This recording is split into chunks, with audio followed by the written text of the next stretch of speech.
Hello મિત્રો, પંકજ ગુજરાતી ચેનલમાં તમારું સ્વાગત છે. મિત્રો, હમણાં મકર સંક્રાંતિ આવી રહી છે, તો મારી તમને ખાસ એક અપીલ છે કે મિત્રો, તમે તમારા બાઇક કે એક્ટિવા એની આગળ તમે તમારા નાના બાળકોને આગળ ના બેસાડતા.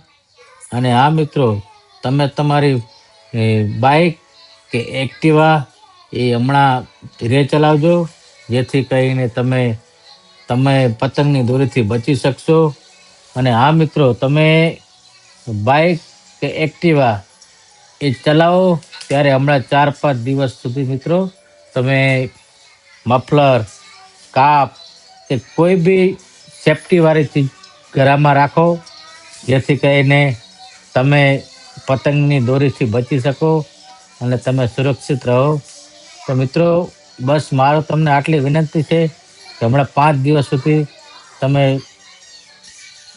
ધીરે ચલાવો બાઇક, એક્ટિવા, ઘરમાં રૂમાલ રાખો, જેથી કરીને તમે સુરક્ષિત રહો, સલામત રહો. Thank you.